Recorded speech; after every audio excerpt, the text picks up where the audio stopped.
우리 며칠 있으면은 우리 주님 태어나신 성탄절을 맞이하게 됩니다. 이번 금요일 25일이 성탄절 크리스마스가 되고 24일 또 목요일은 크리스마스 이브가 되는 줄로 알고 있습니다. 이날은 우리 모두가 특별히 우리 그리스도인들이 아기 예수 탄생한 날을 기념해서 함께 축하하는 날이기도 합니다. 하나님께서 우리들의 죄를 용서해 주시기 위해서, 그리고 우리로 하여금 하나님의 자녀가 되게 하기 위해서 독생자 예수 그리스도를 우리를 위해 이 땅 위에 보내셨습니다. 그래서 우리들은 일컬어서 성육신이라 이렇게 말을 하고 있지 않습니까? 특별히 동정녀 마리아를 통해서 이 땅에 예수 그리스도가 나게 하신 그날입니다. 그런데 동정녀 마리아에게로부터 태어난 그 아기는 참으로 위대한 우리의 왕이 되십니다.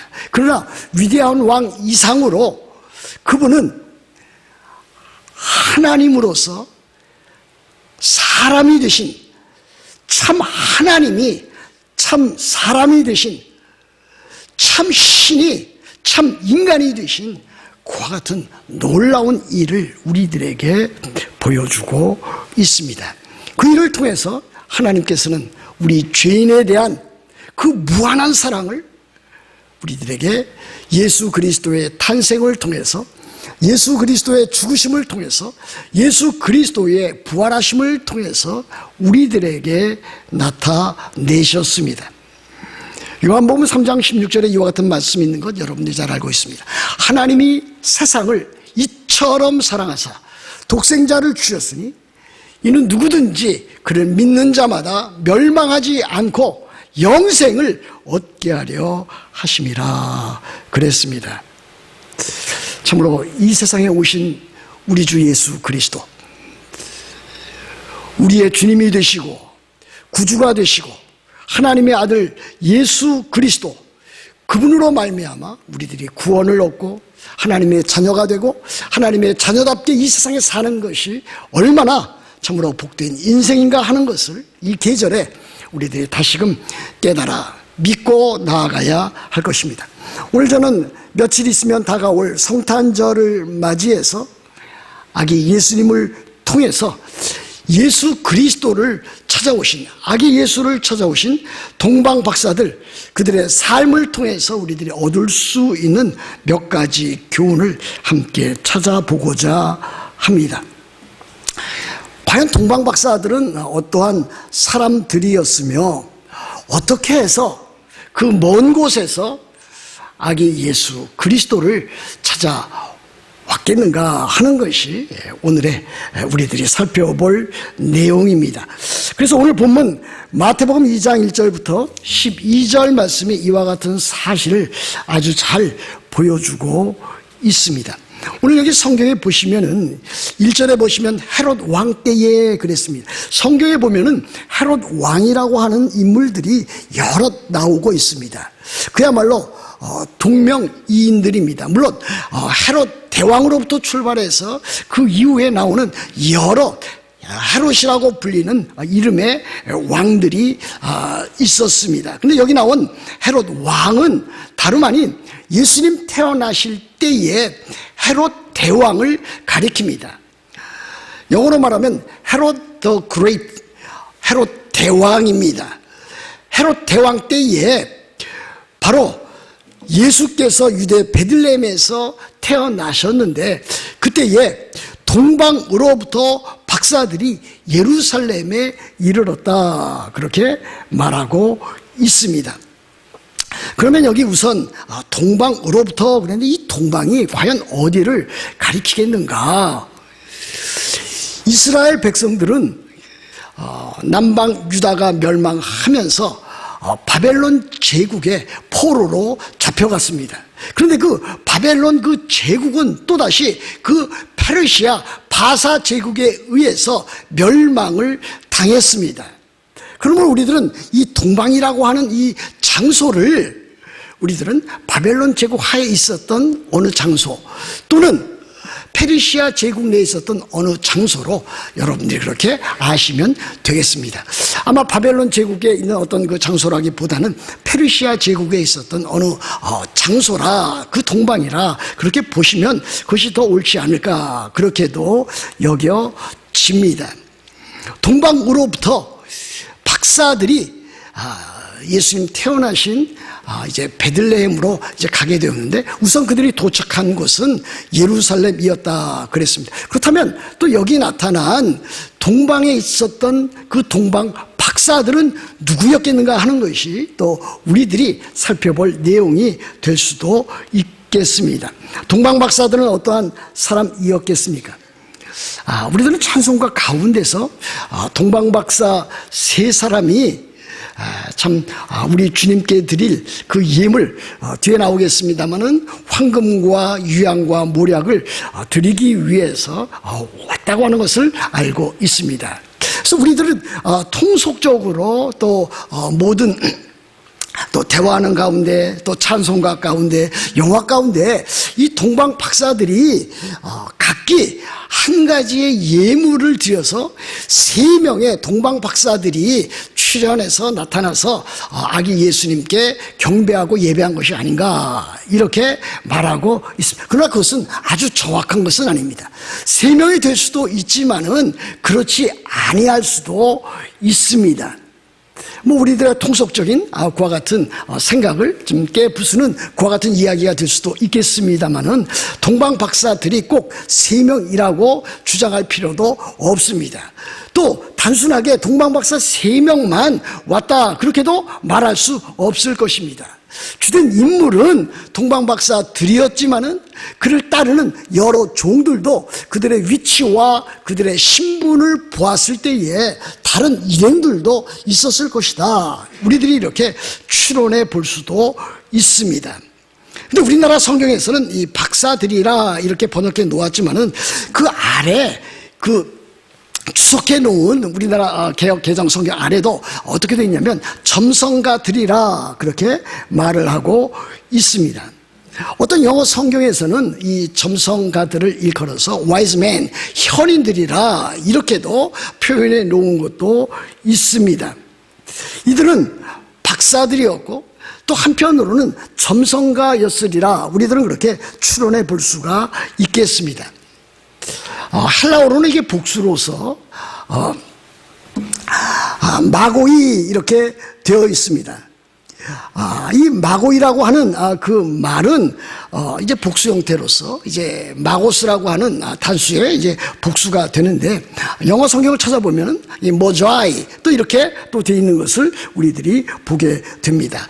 점성가들 또는 점성술사들 또는 박사들 그러나 이들은 단순한 점성가들이 아니라 참 전체의 그 움직임을 보고서 그 한 나라의 또는 온 지상 나라들의 그와 같은 움직임을 참 세계사적으로 살펴보고 있었던 그와 같은 자들이었고 그들은 참으로 마땅히 그들의 그 위치에 따라서 신분에 따라서 상당한 지식과 천문학적인 지식과 세상적인 지식과 또 재력과 권력을 누리고 있었던 사람들이 아니었겠는가 우리들은 그렇게도 말할 수 있을 것입니다. 그래서 어떤 학자들은 바로 이 참 동방 박사들이 아기 예수를 찾아서 온 그와 같은 자들이 그 당시에 그곳에서 제사장들급이거나 또는 정치 고문역을 맡고 있었던 높은 지위의 사람들이었을 것이다 그렇게도 말하고 있는 것을 보게 됩니다. 그들이 예수 그리스도를 찾아오게 된 것입니다. 그 예수 그리스도에 대해서 어떻게 말하고 있습니까? 그들이 예루살렘에 이르러서 2절 말씀에 보면 유대인의 왕으로 나신 이가 어디 계시냐 우리가 동방에서 그의 별을 보고 그에게 경배하러 왔노라 이와 같은 언급을 했을 때에 온 예루살렘 성이 소동했다 그렇게도 기록해 놓고 있는 것 우리들이 또 찾아볼 수가 있습니다. 여러분, 그들이 별을 보고 찾아왔는데, 여기 보시면 그의 별을 보고 왔다 그랬습니다. 그의 별이라고 하는 것은 그 앞에 나와 있는 유대인의 왕, 그 왕의 별을 찾아서 바로 아기 예수를 발견하게 된 것이라, 그렇게 우리들이 알 수가 있습니다. 유대인의 왕입니다. 그들이 그렇다면은 유대인의 왕을 어떻게 알게 되었을까요? 이 유대인의 왕은 그 당시에 그 유대 나라라고 하는 것, 이스라엘 나라라고 하는 것은 아주 작은 그와 같은 위치로 전락해버리고만 그 로마 제국에 예속되어져 있었던 그와 같은 하나의 예속된 국가에 불과했습니다. 그럼에도 불구하고 유대인의 왕을 찾아왔다라고 하는 것은 다름 아닌 그들이 메시아를 찾아왔다라고 하는 사실과 다름이 아닐 것입니다. 다시 말하면 그들이 참으로 천문학적인 지식을 갖고 있었고, 또 그의 별을 보았고, 그의 별을 보았을 때에 그의 별이 다름 아닌 유대인의 왕의 별이다, 메시아의 별이다 라고 하는 것을 그들이 발견하게 되고 알게 되고 그렇게 왔을 것이라고 우리들은 생각해 볼 수가 있겠습니다. 그렇다면 그들이 어떻게 과연 그렇게 높은 지위에 있었던 사람들이 알게 되었을까? 어떻게 그의 별을 보고서 그 별이 유대인의 왕 또는 메시아의 별이라고 하는 것을 알게 되었을까? 그들의 많은 학문을 통해서, 또 그 당시에 회자되고 있었던 여러 가지 이야기들을 통해서 그들은 그와 같은 메시아에 대한, 유대인의 왕에 대한 지식을 접했음에 틀림이 없을 것입니다. 그들은 아마도 다니엘서를 읽었을지도 모르겠습니다. 또 다니엘서를 통해서 알게 되었던, 그 당시 거기에 남아 있었던, 동방에 남아 있었던 유대인들로부터 그와 같은 소식을 들었을 가능성도 얼마든지 있습니다. 이 다니엘서 보시면은, 다니엘서는 물론 구약 성경이기 때문에 히브리어로 기록된 것이 사실입니다. 그러나 다니엘서는 특별히 이 아람어로 기록되어진 내용도 있습니다. 아마 그들이 아람어로 된 이와 같은 내용을 참 잘 발견해 놓고서 거기에 나타나 있는 그 메시아, 거기에 나타나 있는 그 인자, 더 Son of Man이 다름 아닌 메시아 예수 그리스도라고 그들이 추정하고 믿게 되었을 것임에 틀림이 없습니다. 다니엘서 7장 13절과 14절에 이와 같은 말씀이 있습니다. 인자 같은 이가 하늘 구름을 타고 와서 옛적부터 항상 계신 이 하나님께 나와 그 앞으로 인도되매, 여기서 말하는 인자는 오실 메시아를 가리키고 있는 것입니다. 하나님께서 그에게, 인자에게, 예수 그리스도에게 그 권세와 영광과 나라를 주고 모든 백성과 나라들과 다른 언어를 말하는 모든 자들이 그를 섬기게 하였으니 그 권세는 소멸되지 아니하는 영원한 권세요, 또 그 나라는 멸망하지 아니할 것이라. 오실 메시아, 그 인자를 통해서 오실 그 하나님의 나라는 메시아에게 속한 것이고, 그것이 곧 그리스도 예수에 속해 있다라고 하는 그 같은 메시지를 그들이 어떤 루트를 통해서 알고 있었다, 그렇게 말을 할 수 있습니다. 여러분, 이것이 우리들에게 주는 교훈은 무엇입니까? 이 동방 박사들이 갖고 있는 지식이라고 하는 것은, 오실 메시아, 유대인의 왕에 대해서 그들이 알고 있었던 지식은 그렇게 많은 분량의 내용이 아니었습니다. 아주 적은 분량의 메시아, 유대인의 왕에 대한 것이었습니다. 그럼에도 불구하고 그들은 참으로 천문학적인 지식을 가지고 참으로 하나님께서 보내신 그의 별, 유대인의 왕의 별, 그것을 보고서 저 별이 메시아를 보내시는 하나님의 거룩한 뜻임을 그들이 발견할 수 있었습니다. 그렇다면 우리들은 어떻습니까? 우리들이 가질 수 있는 참으로 하나님의 말씀에 대한 그 계시, 또는 예수 그리스도에 대한 계시는 참으로 그 당시에 동방 박사들이 가졌던 가졌던 그 지식에 비하면 아주 엄청나게 많은 것이고 귀한 것이고 참으로 뜻깊은 일이 아닐 수 없습니다. 그렇지 않습니까? 동방박사들은 아주 적은 분량의 그들이 들었던 지식, 소문으로부터 들었던 지식, 그들이 혹시 참으로 문헌을 통해서 알고 있었다 할지라도 다니엘서 그 일부를 통해서 그들이 발견할 수 있었던 그 지식, 그것을 가지고 메시아를 발견하고 알게 되었던 것입니다. 그럼 우리들은 어떻습니까? 우리들은 지금 참으로 구약성경 전체를 가지고 있습니다. 구약성경 전체뿐만이 아니라 또 완성된 신약성경 전체를 우리들이 갖고 있습니다. 하나님의 자기 계시라고 할 수 있는 구약성경과 신약성경, 이 성경 전체 66권을 우리들이 가지고 있습니다. 그러므로 우리 지금을 사는 신약시대를 살아가는 우리 그리스도인이 받는 그 영적인 복이라고 하는 것은 참으로 놀라운 것입니다. 우리 주님께서 세례 요한에 대해서 이렇게까지 말씀을 하셨습니다. 어머니의 태로부터 난 여인의 태로부터 난 자들 가운데 가장 참으로 위대한 자는 세례 요한이다 그랬습니다. 그런데 그 세례 요한보다 더 위대한 사람이 있는데 바로 그것이 나를 믿는 너희들, 참으로 제자들, 또 오고 오는 세대의 모든 그리스도인들은 세례 요한보다 더 큰 자라고 그렇게 지시하고 있습니다. 그래서 왜 그렇습니까? 세례 요한은 구약시대의 사람이었음을 보여주고 있습니다. 물론 구약시대와 신약시대를 이어주는 그 가교의 역할을 했음에도 불구하고 그는 여전히 구약시대의 최종의 그 마지막 선지자인 것을 보여주고 있는 것입니다. 그것에 비해서 우리들은 예수 그리스도, 하나님의 아들이 되시고 구주가 되시고 또 주님이 되시는 그 참 예수 그리스도를 만난 우리들인 것을 우리들에게 보여주고 있습니다. 구약시대 하나님께서 자기 자신을 드러내는 여러 가지 방식이 있었습니다. 때에 따라서 자기 자신이 참 신현으로서 그렇게 나타나셨습니다. 또 때에 따라서는 많은 이적과 기사를 통해서 나타내신 것도 사실입니다.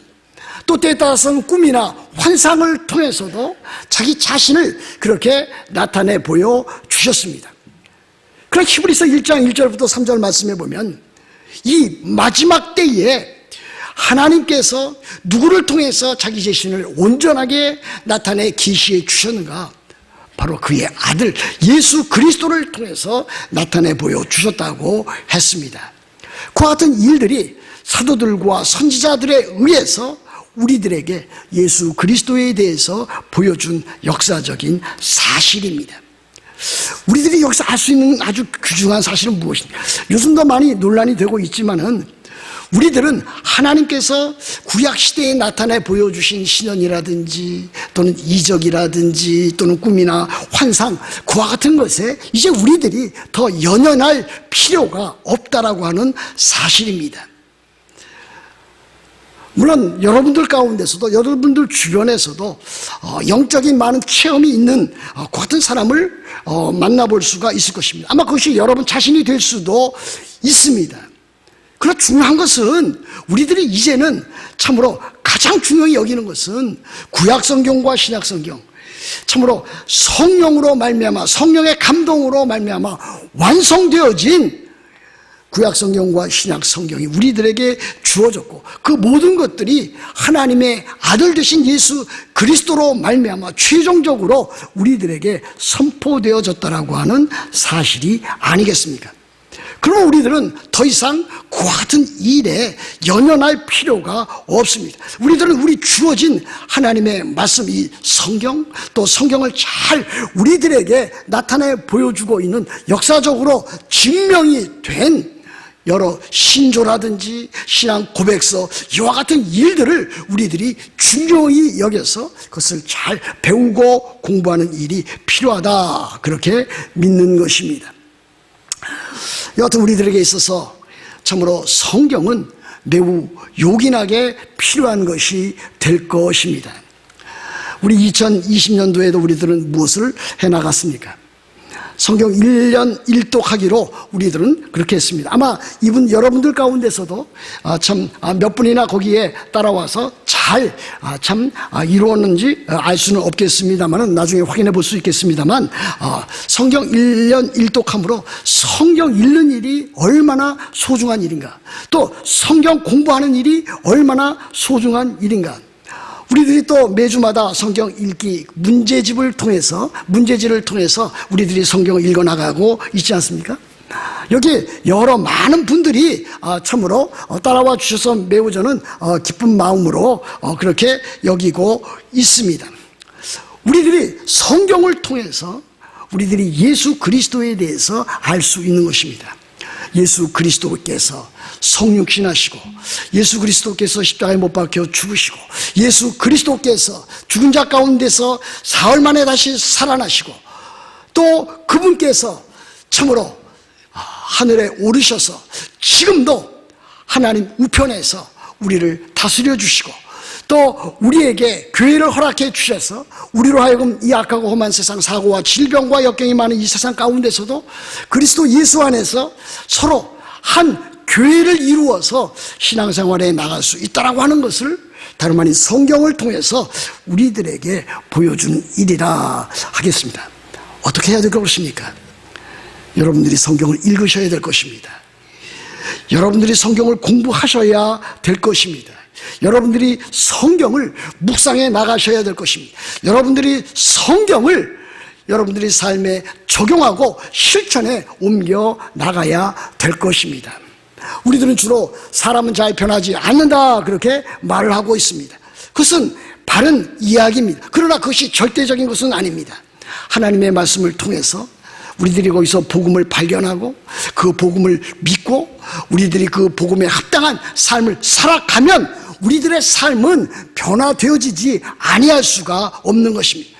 우리들의 생각이 변하는 것이고, 우리들의 말이 변하는 것이고, 우리들의 인격이 변하는 것이고, 우리들의 삶 자체가 우리들은 변할 수 있는 것입니다. 하나님의 말씀을 통해서 우리들은 그와 같이 될 수가 있는 것입니다. 마치 동방박사들이 예수 그리스도를 발견해서 예수 그리스도를 통해서 예수 그리스도께서 참된 메시아가 되고 유대인의 왕이 되고 모든 참으로 이 세상을 다스릴 수 있는 그와 같은 것을 믿고서 그들이 그 머나먼 참으로 그 길을 떠나서 참 많은 날수를 통과해 가면서 산을 넘고 바다를 건너 또 들을 지나서 그들이 온 것처럼 우리들도 그와 같은 삶의 여정을 통해서 우리 주님을 발견하고 믿음으로 살아갈 수가 있습니다. 한 가지 더 있습니다. 우리들이 배워나가야 할 한 가지 더 중요한 사실이 이 본문 가운데 있습니다. 저는 오늘 본문을 또다시 묵상하다가 한 가지 교훈을 또 얻습니다. 동방 박사들이 드린 그 예물입니다. 좀 전에 말씀드렸듯이 동방 박사들이 드린 예물은 세 가지입니다. 황금과 유향과 모략입니다.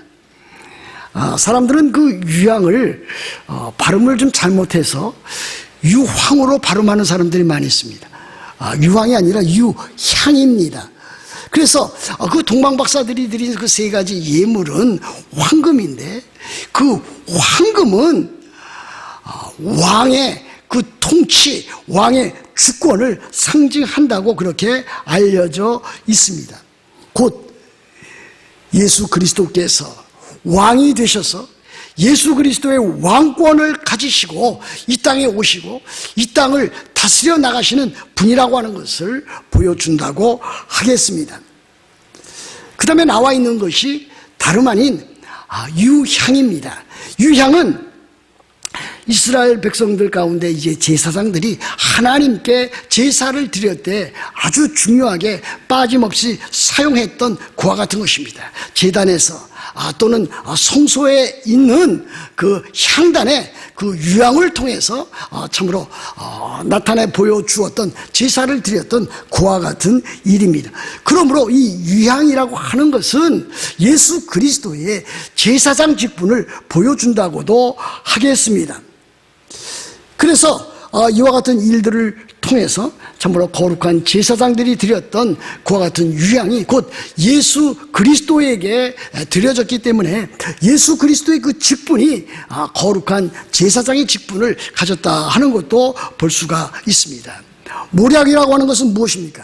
그것은 참으로 사람이 죽으면 특별히 귀한 신분의 귀족이라든지 왕족이라든지 그와 같은 자들이 이제 사망했을 때 그들에게 이제 참 부어 넣는 그와 같은 약품입니다.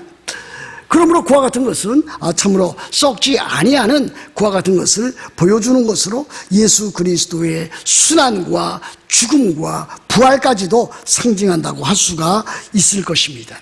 가장 중요한 것은 무엇입니까? 이 동방박사들이 참으로 유대인의 왕, 그 메시아, 그분을 만나기 위해서 머나먼 길을 그들이 왔을 때에 그들은 귀한 예물을 가지고 아기 예수께 나와서 아기 예수께 드리고 그분에게 참으로 경배하고 예배했다라고 하는 사실일 것입니다. 그들은 그들이 갖고 있는 것 가운데 아마 최선의 것, 최고의 것을 우리 아기 예수님에게 드렸을 것입니다. 그리고 그분에게 예배하고 경배했을 것입니다. 여러분, 예배나 경배라고 하는 것은 무엇입니까? 절하는 것입니다. 무릎을 꿇어 절하는 것입니다. 서양 세계에서는 이와 같은 일들이 흔하지 않습니다. 그러나 동양 세계 사람들은 알고 있습니다. 위대한 사람을 만난다든지 왕을 만난다든지 그러면은 엎드려 절하는 것을 매우 참으로 귀하게 여기고 있습니다. 예배와 경배도 마찬가지입니다. 무릎을 꿇어서 절하는 것입니다. 그것은 곧 마음의 무릎을 꿇어서 전 인격체를 들여서 자기 자신을 들여서 하나님 앞에 경배하고 예배하는 일이라고 할 수가 있겠습니다. 우리가 하나님께 나아가는 그 이유가 무엇입니까? 하나님께 예배하는 이유가 무엇입니까? 우리는 하나님께 나아갈 때에 우리들은 자칫 잘못하면 하나님께 무엇을 얻을까? 그것부터 우리들이 생각하는 경우가 많이 있습니다. 어떻게 하면 무엇인가 하나님으로부터 받을까? 이렇게 하는 경우가 많습니다. 그러나 예배와 경배는 그런 것이 아니라 순서가 뒤바뀐 것입니다. 어떻게 하면 하나님을 예배하고 경배할까? 어떻게 하면 내가 가진 가장 최고의 것, 최상의 것을 하나님께 드릴 수 있을까라고 하는 것을 말하는 것이 아니겠습니까? 그럼 우리들은 하나님 앞에 나아갈 때에, 하나님 앞에 경배하고 예배할 때에 우리들은 하나님의 은혜에 감사해서 우리들은 하나님께 우리의 최상의 것을 드려야 될 것입니다. 우리들이 드려야 할 최상의 예물은 무엇입니까? 예배에 필요한 것 아니겠습니까? 시간입니다. 시간을 드린다고 하는 것은 우리들이 하나님 앞에 드리는 예배를 보여주고 있습니다. 우리들은 또한 물질을 드립니다. 11조를 드립니다. 여러 모양의 감사 헌금을 드립니다. 그뿐이 아닙니다. 우리들은 우리들의 손과 발을 또 우리들은 주님께 드립니다. 우리의 몸을 드립니다. 우리의 자신을 드립니다. 우리의 인격 모든 것을 드립니다. 그렇게 해서 우리들은 우리들의 최상의 것, 최고의 것을 날마다 우리들은 드릴 수 있을 것입니다. 여러분, 찬송가 149장입니까? 거기 보면 아이작 왓스가 쓴 아주 유명한 찬송가가 있지 않습니까? 제가 제일 좋아하는 찬송가가 되겠습니다만 거기에 보면 맨 마지막 절에 보면은 몸으로 재물 삼겠네. 우리들이 주 앞에 우리의 몸을 통해서 우리의 모든 것을 주 앞에 드릴 수 있어야 될 것입니다. 또 우리들 찬송가 가운데 프랜시스 또 해버건이라고 하는 그 여성 성도가 쓴 또 찬송가 있지 않습니까? 여러 찬송가가 있는데 그가 쓴 찬송가 가운데 나의 생명 드리니 주여 받아주셔서 세상 살아갈 동안 찬송하게 하소서. 이와 같은 찬송도 있습니다. 우리들이 생명을 다하고 우리들 자신을 잘 들여서 참으로 우리들이 우리 주님 맞이하는 그와 같은 성탄절이 되어야 될 줄로 믿는 것입니다. 그렇게 해서 우리들 자신이 하나님 앞에서 거룩하게 살아가고 또 신실하게 살아가고 하나님 앞에 우리들 자신을 드려서 하나님의 영광을 아름답게 드러내는 우리들의 삶이 되어야 될 줄로 믿습니다. 이 뜻깊은 성탄절을 맞이해서 여러분 자신을 온전히 주 앞에 드리는 아기 예수를 맞이 경배하는 여러분들 다 되시기를 우리 주 예수 그리스도의 이름으로 축복합니다.